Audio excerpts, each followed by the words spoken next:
안녕하세요 여러분, 성공합시다. 오늘은 정말 하나님께서 너무 기다리시는 기도를 아브라함과 또 아브라함의 종이 했기 때문에 기도가 마치기도 전에 응답되는 장면이 나오는데요. 우리도 기도가 끝나기도 전에 응답되는 기도 드리고 싶잖아요. 그 기도가 어떤 기도인지, 또 하나님 어떻게 그렇게 역사하시는지 한번 살펴보도록 할게요. 1절, 아브라함은 이제 나이가 많은 노인이 되었다. 주님께서는 아브라함이 하는 일마다 복을 주셨다. 자, 아브라함이 이제 나이가 많대요. 한번 계산을 해보면 아브라함이 100세 이상을 낳았잖아요. 그리고 이삭이 37세가 되었을 때 아내 사라가 죽었어요. 또 이삭이 40세에 결혼을 했으니까, 지금 결혼하는 장면이니까 아마도 아브라함의 나이는 140살쯤 되었을 거예요. 그런데 이 표현은요, 단지 신체적인 나이를 말하는 것이 아니에요. 믿음의 사람들이 임종을 앞두고 하는 말을 도입할 때 사용되는 특별한 표현이에요. 여호수아 13장 1절, 23장 1절에서도 나오고요. 또 열왕기상 1장 1절, 다윗이 이제 임종을 앞두고 아들한테 유언할 때도 이 표현이 사용되었어요. 나이가 이렇게 들었지만, 세상적으로는 소망이 없었지만 하나님이 아브라함이 하는 일마다 복을 주셨대요. 자, 2절. 아브라함이 자기 집 모든 소유를 맡아보는 늙은 종에게 말하였다. 너의 손을 나의 다리 사이에 넣어라. 자, 아브라함은 한때는 자기의 후사라고 생각했던 엘리에셀, 자기의 모든 소유를 맡고 있는 그 늙은 종 엘리에셀을 불러요. 그리고 자기의 마지막 일인 이삭의 아내를 찾아오는 일을 맡기죠. 이 손을 다리 사이에 넣고 맹세하게 하는데요. 이거는 더 정확하게는 남자의 생식기 아래를 말하는데, 고대 근동의 모든 맹세는요, 신의 이름으로 행해졌어요. 또 맹세의 내용과 연관이 있는 행동을 같이 했는데요. 이때 종이 맹세하는 것은 아브라함의 후손하고 관련이 있는 일이잖아요. 이렇게 이런 행동을 한 거죠. 자, 이 상황을 현실적인 눈으로 한번 보면요, 아브라함도 늙었고 그 집안을 도맡고 있는 엘리에셀 종도 늙었어요. 근데 많은 자손을 약속하셨는데 후손이라고는 달랑 이삭 혼자고, 게다가 40살이나 되는 노총각이에요. 진짜 희망이 하나도 없어 보이지 않나요? 언약의 성취하고는 멀어도 한참 멀어 보여요. 그런데 이 절망의 상황 속에서도 하나님의 계획은요, 한치 오차도 없이 완벽하게 성취되는 중이에요. 우리도 그러니까 세상적으로 아무리 소망이 없어도요, 절대 실망하면 안 돼요. 그 가운데서 완벽하게 역사하는 하나님의 손길이 분명히 있으니까요. 자, 3절. 나는 내가 하늘의 하나님, 땅의 하나님이신 주님을 두고 맹세하기를 바란다. 너는 나의 아들의 아내가 될 여인을 내가 살고 있는 이곳 가나안 사람의 딸들에게서 찾지 말고 나의 고향, 나의 친척이 사는 곳으로 가서 거기에서 나의 아들 이삭의 아내 될 사람을 찾겠다고 나에게 맹세하여라. 자, 아브라함은요, 종에게 지금 자기가 살고 있는 가나안이 아닌 자기 고향으로 가서 이삭의 아내를 찾아오겠다는 맹세를 하게 해요. 사실 이게 엄청난 일이거든요. 하란까지는 거의 왕복 1000km가 넘는 거리니까 사실 이때 교통수단이나 또 그 길의 위험들을 보면 목숨을 건 행동이었어요. 그리고 나이까지 많이 들었잖아요. 자, 5절. 그 종이 아브라함에게 물었다. 며느님이 되실 여인이 저를 따라오지 않겠다고 거절하면 어떻게 해야 합니까? 제가 주인 어른의 아드님을 데리고 주인께서 나오신 그 고향으로 가야 합니까? 아브라함이 그에게 말하였다. 절대로 나의 아들을 그리로 데리고 가지 말아라. 주 하늘의 하나님이 나를 나의 아버지의 집, 내가 태어난 땅에서 떠나게 하시고 나에게 말씀하시며 나에게 맹세하여 이르기를 내가 이 땅을 너의 씨에게 주겠다 하셨다. 그러니 주님께서 천사를 너의 앞에 보내셔서 거기에서 내 아들의 아내 될 사람을 데려올 수 있도록 도와주실 것이다. 그 여인이 너를 따라오려고 하지 않으면 너는 나에게 한 이 맹세에서 풀려난다. 다만 나의 아들을 그리로 데리고 가지만 말아라. 그래서 그 종은 손을 주인 아브라함의 다리 사이에 놓고 이 일을 두고 그에게 맹세하였다. 자, 엘리에셀은요, 아주 현실적인 질문을 하죠. 만약에 이삭의 아내가 될 사람을 찾았다고 한들 지금 이까지 오는 일은 보통 일이 아니잖아요. 뭐 신랑 될 사람은 본 것도 아니고 그냥 말만 듣고 고향을 떠나는 일이니까 얼마나 엄청나요. 그리고 이 길 자체가 위험이 도사리는 정말 어려운 길이었거든요. 그런데 아브라함은요, 그의 말에 절대 아들을 데리고 가는 건 안 된다고 말해요. 하나님께서 반드시 천사를 먼저 보내서 이삭의 아내가 될 사람을 보내실 거라고 확신하고 있어요. 자, 아브라함의 인생을 보세요. 기근이 들고 뭐 잽싸게 애굽으로 갔던 그런 때가 있었어요. 그런데 이 약속의 땅을 본인도 떠나지 않을 뿐더러 아들도 떠나면 안 되는 사실을 분명히 알고 있어요. 약속의 근거에서요. 자, 또 하나의 질문은요. 아브라함은 왜 이삭의 아내를 가나안이 아닌 자기 고향에서 데려오려고 했을까요? 이것도 하나님이 주신 약속이 근거하고 있죠. 아브라함이 후손에게 지금 가나안 땅을 주셨잖아요. 그러면 이 땅에 살고 있는 민족하고 전쟁을 피할 수가 없어요. 그런데 만약에 이 사람들과 피가 섞인다면 사실 점점 어려워지죠. 그러니까 이삭의 아내를 고향에서 찾은 것은 하나님의 언약을 신실하게 붙들은 신앙 고백이라고 볼 수 있어요. 또 하나는 신명기에 보면요, 가나안 사람들과 혼인하지 말라고 되어 있거든요. 그러니까 정말 이거는 신앙 고백인 거죠. 아브라함의 신앙이 얼마나 성장했는지 확인할 수 있는 대목이에요. 우리에게도 소망이 있는 거죠. 자, 10절. 그 종은 주인의 낙타 가운데서 10마리를 풀어서 주인이 준 온갖 좋은 선물을 낙타에 싣고 길을 떠나서 아람 나하라임을 거쳐서 나홀이 사는 성에 이르렀다. 그는 낙타를 성 바깥에 있는 우물 곁에서 쉬게 하였다. 해가 뉘엿뉘엿 지고 있었다. 여인들이 물을 기르러 나오는 때였다. 그는 기도하였다. 주님, 나의 주인 아브라함을 보살펴 주신 하나님, 오늘 이 일이 잘되게 하여 주시옵소서. 나의 주인 아브라함에게 은총을 베풀어 주시옵소서. 제가 여기 우물 곁에 서 있다가 마을 사람들의 딸이 물을 기르러 나오면 제가 그 가운데서 한 소녀에게 물동이를 기울여서 물을 한 모금 마실 수 있게 하여 달라 하겠습니다. 그때 그 소녀가 드십시오. 낙타들에게도 제가 물을 주겠습니다. 하고 말하면 그가 바로 주님께서 주님의 종 이삭의 아내로 정하신 여인인 줄 알겠습니다. 이것으로써 주님께서 저희 주인에게 은총을 베푸신 줄을 알겠습니다. 엘리에셀은요, 그 당시 재력을 말해주는 낙타 10마리를 풀어가지고 거기에 온갖 값진 선물을 싣고 이삭의 아내를 찾으러 길을 떠났어요.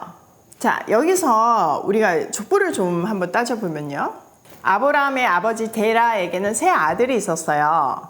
롯의 아버지인 하란, 그리고 아브라함, 나홀이었죠. 이 셋 중에 나홀만 가족이 떠날 때 고향에 머물고 있었어요.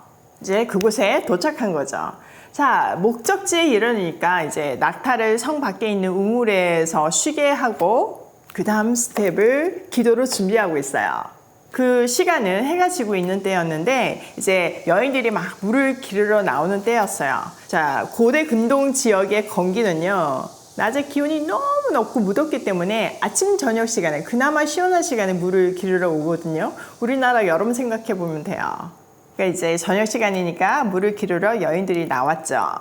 엘리에셀은 하나님께 자기 주인에게 은혜를 베풀어 달라고 기도해요. 이것도 언약에 근거한 기도였어요. 그러면서 이제 하나님한테 하나님이 정하신 그 아내가 맞는지 확인하는 방법으로 제안을 하죠. 자기가 이제 한 소녀에게 마실 물을 청할 텐데 그때 자기한테 물을 줄 뿐만 아니라 낙타에게 줄 물까지 챙기는 소녀가 하나님이 정하신 이삭의 아내라고 자기는 생각하겠대요. 자, 일단 낙타는요, 물을 많이 마시는 사막 동물이에요. 낙타는 덩치가 크잖아요. 그리고 물을 몸에 저장하는 동물이잖아요. 그래서 이제 목이 마르면 10리터에서 20리터 정도 되는 물을 마셨대요. 그러니까 낙타 10마리에게 물을 마시게 한다는 일은 쉬운 일이 아니에요. 1.5리터 정도의 양동이를 물을 기른다고 해도 한 70번은 길러야 되는 일이에요. 이 엄청난 일을 시키지도 않았는데 한다는 거는 일단 마음이 넉넉하고 따스하다는 말이잖아요. 또 신체가 건강하지 않으면 이거 불가능한 일이었어요. 많은 자손의 어머니가 되어야 되니까 그것도 중요하잖아요. 자, 15절.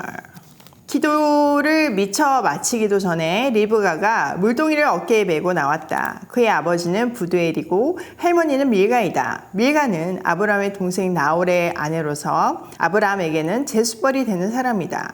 그 소녀는 매우 아리따고 지금까지 어떤 남자도 가까이 하지 아니한 처녀였다. 그 소녀가 우물로 내려가서 물동이에 물을 채워가지고 올라올 때 그 종이 달려가서 그 소녀를 마주보고 말하였다. 이 물동이에 든 물을 좀 마시게 해주시오. 그렇게 하니 리브가가 할아버지 드십시오 하면서 급히 물동이를 내려 손에 받쳐 들고서 그 노인에게 마시게 하였다. 소녀는 이렇게 물을 마시게 하고 나서 제가 물을 더 길어다가 낙타들에게도 실컷 마시게 하겠습니다 하고 말하면서 물동이에 남은 물을 곧 구유에 붓고 다시 우물로 달려가서 더 많은 물을 길어왔다. 그 처녀는 노인이 끌고 온 모든 낙타들에게 먹일 수 있을 만큼 물을 넉넉히 길어다 주었다. 그렇게 하는 동안에 노인은 이번 여행길에서 주님께서 모든 일을 과연 잘 되게 하여 주시는 것인지를 알려고 그 소녀를 말없이 지켜보고 있었다. 엘리에셀의 기도가 채 마치기도 전에요. 아리따운 처녀가 물을 길어봤어요. 진짜 기도가 마치기도 전에. 이런 걸 보면요. 하나님이 우리의 순종을 얼마나 애타게 기다리시는지를 알 수 있어요. 하나님 기뻐하시는 기도를 하면요. 진짜 기도가 마치기도 전에 응답될 수밖에 없는 거죠. 이게 기도하는 비법이에요. 근데 처음에는 사실 우리가 원하는 기도 막 뭐 이것도 해주시고 저것도 해주시고 되잖아요. 근데 점점 시간이 지나고 우리가 하나님을 성경을 통해서 알아갈 때 이제 좀 성숙한 기도를 할 수 있는 거죠.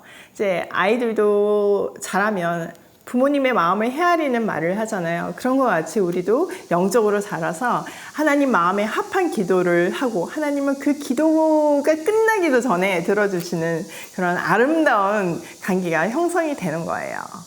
자, 기도가 마치기도 전에 응답되는 기도를 하는 멋진 인생 살기로 해요. 자, 여기서 보니까요, 리브가는요, 아브라함의 친족이었어요. 그리고 엘리에셀이 기도한 대로 자기가 마실 물을 요청했는데, 리브가는 자발적으로 정말 낙타들에게까지 먹일 물을 준비하겠다고 말해요. 한마디로 미모와 인품과 체력까지 다 갖춘 아름다운 여인이죠. 근데요, 엘리에셀은 참 너무 멋져요. 종의 태도를 보여주고 우리가 하나님 앞에서 어떻게 해야 되는지를 너무나 잘 보여주고 있어요. 우리 같으면 막 흥분할 만하잖아요. 근데 절대 흥분하지 않고 이게 정말 주님께서 하시는 일인가? 리브가의 모습을 보면서 조용히 하나님의 뜻을 끝까지 확인하고 있어요. 자, 22절.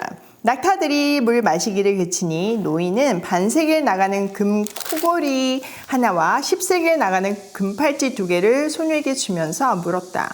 아가씨는 뉘덱 따님이시오? 아버지 집에 우리가 하룻밤 묵어갈 수 있는 방이 있겠소? 소녀가 노인에게 말하였다. 저희 아버지는 함자가 부두엘이고 할머니는 함자가 밀가이고 할아버지는 함자가 나홀입니다. 소녀는 말을 계속하였다.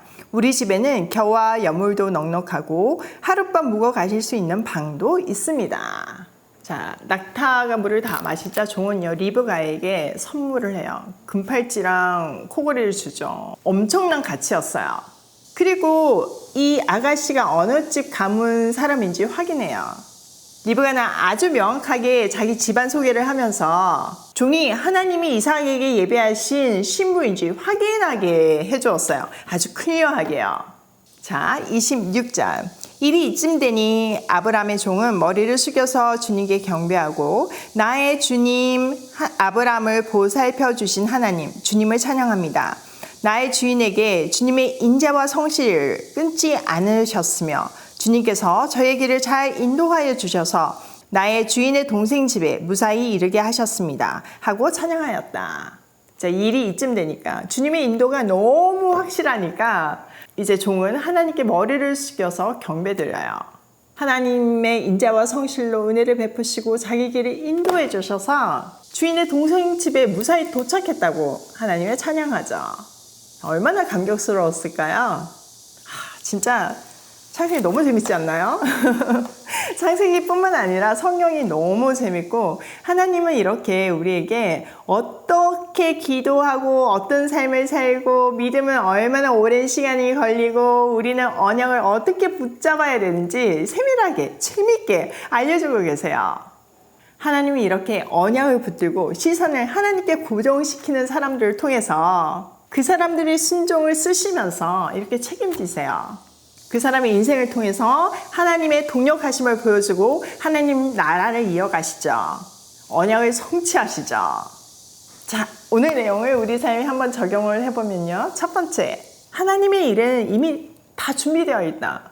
여러분, 하나님이 우리한테 뭔가를 시키실 때 우리한테 기대하는 게 별로 없어요. 이미 다 준비하시고요. 순종하고 그 통로가 되기를 원하세요. 여러분, 동력자가 너무 중요하잖아요. 동력하는 사람이 너무 완벽하다면 사실 동력하는 입장에서는 거저 먹는 거잖아요. 근데 우리의 동력자가 전능하신 하나님인데 우리가 못할 일이 뭐 있겠어요? 이미 필요한 것들이 다 완벽하게 세팅되어 있는 거죠. 저는 오이 패밀리를 통해서 진짜 그런 거 너무 많이 경험해요. 마켓도 마켓이지만 정말 오이 패밀리를 보면서 하나님이 얼마나 기뻐하시고 또 이 사역을 하나님께서 사랑하시는 사람들이 다 모여서 함께 하기를 원하신다는 것을 매번 확인하고 있어요. 지난 토요일부터 아동 양육시설에서 가을 운동회가 시작되었거든요.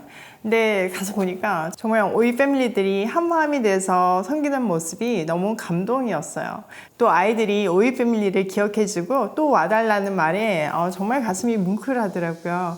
이렇게 우리가 아이들의 더해진 가족이 되어서 정말 떠남으로 상처받은 아이들에게 계속 있음으로 하나님의 사랑을 전해주면 좋겠어요. 두 번째, 하나님 말씀의 기준에서 방향을 설정해라. 자, 아브라함 보면요, 분명한 방향 설정을 하고 있잖아요. 이삭이 떠나면 안 된다고 하잖아요.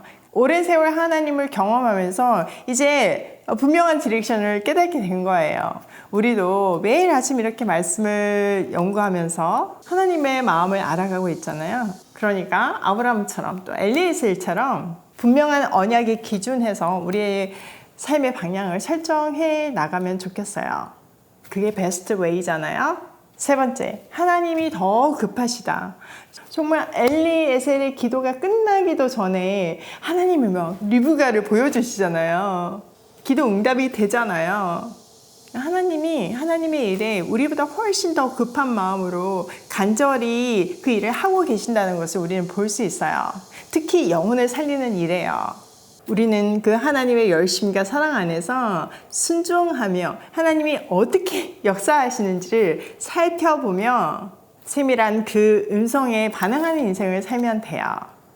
오늘도 이미 다 준비되어 있는 하나님의 일을 하며 기도 마치기도 전에 응답하시는 급하신 하나님의 스피드에 맞춰 고고싱해요.